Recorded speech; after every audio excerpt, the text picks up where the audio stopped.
باری دیگر سلام میرسونم با بیننده وفاداری رادیو آزادی و به همه آنهایی که این لحظه ها در آزادی ویدیو کانال مخصوصی ما هستند و انتظار خبری تازه از تاجیکستان و جهان هستند. شعله گل خوجم در روبروی شما و حاضرم که در چند دقیقه برای شما این خبرها رو برسونم و البته فراموش نکنید که بازم بعد از رسو 3 ساعت دیگر یعنی ساعت 1 با وقت پراگ من شما رو در پخش مستقیم برنامه خبری رادیوی آزادی منتظر میشوم و برای شما میگویم که در این برنامه ما خبر و گزارش‌های زیاد دارم که باوری دارم برای شما نیز جالب خواهد بود.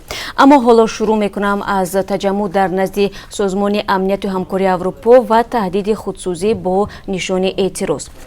صبح امروز 10 نفر با شعارهای محکوم کننده حزب نهضت اسلامی تاجیکستان و رهبر این سازمان ممنوع در کشور اینچنین نوشتجاتی مثل نیست بود تروریسم در نزد دفتر سازمان امنیت همکاری اروپا در دوشنبه جمع آمدند. در بین آنها مادر متهم در قتل سیاحان خارجی نیز بود که تهدید کرد خود را آتش میزند.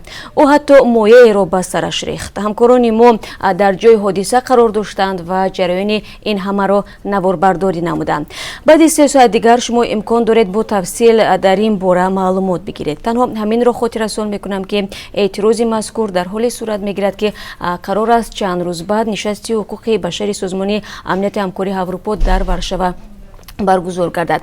در کار آن سالهای اخیر مخالفان تاجیک مقیم خارجی هم اشتراک میکنند.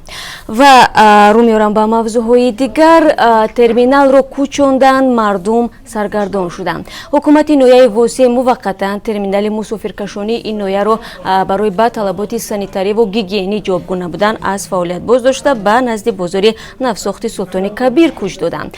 اما مسافران و رانندگان میگویند ترمینال رو که موقتا حکومت جدا کرده است مشکلاتشان را افزوده است. و گفته آنها قبل از بازداشتن فعالیت ترمینال قبلی باید فکری آنها را نیز به این نوبت میگرفتند. چون چرا این موضوع را در برنامه خبری پیشنهاد شما میکنیم، یعنی بعد از رسو 3 ساعت دیگر.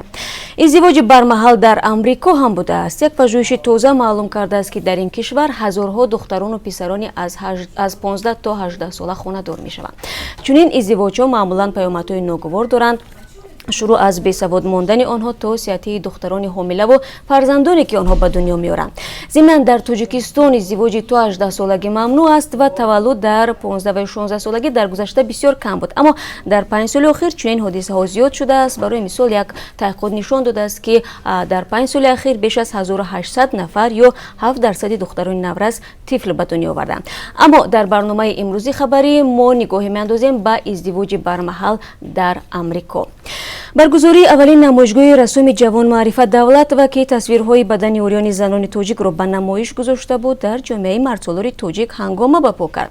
حالا دهها تصویرهای آفریده این رسوم را در شبکه‌های اجتماعی بازنشر میکنند و زیر آن صدها تن دیگر با نشان اعتراض به بی‌احترامی نسبت زن تاجیک در شنا تهدید میکنند.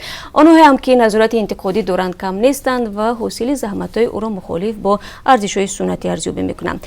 خود رسام میگوید بعد از رسانه‌ای شدن نمایشگاه اثرهایش دهها تن برایش پیام میفرستند و حتی برای تصویر تن اوریان زن تاجیک تهدید به جانش کردند.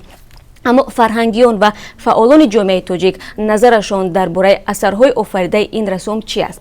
همکاران ما در یک گزارش در برنامه خبری پیشنهادی شما خواهند کرد.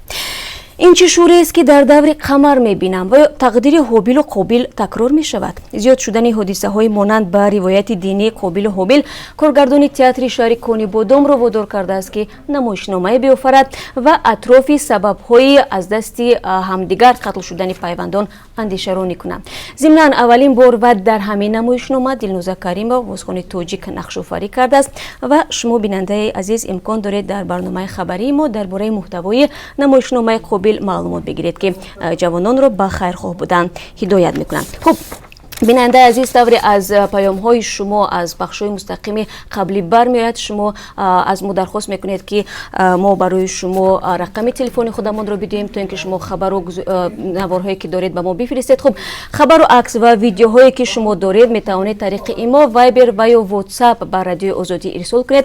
رقم ما رو نوشته کنید 420 724 053 959 420 724 053 959. تنها امید رو من برای شما یادآور میشم بیننده عزیز که мо танҳо он навор ва аксҳоеро метавонем иҷозати нашр бидем ё ин ки дар вебсайту дар озодӣ видео нашр кунем ки ин наворҳо ва аксҳоро худи шумо гирифта бошед, яъне муаллифи ин наворҳо аксҳо бояд худи шумо бошед. Барои ҳамин агар шумо худатон муаллиф ҳастед, пас метавонед бемушкил онҳоро барои мо ирсол кунед ва ҳар хабаре ки доред бо мо дар миён бигзоред, мо ҳатман онро пайгирӣ хоҳем кард. Боқӣ баъд аз 3 соат дигар ман Шалои Гулхоҷа шуморо дар пахши мустақими барномаи хабарӣ мунтазир мешавам.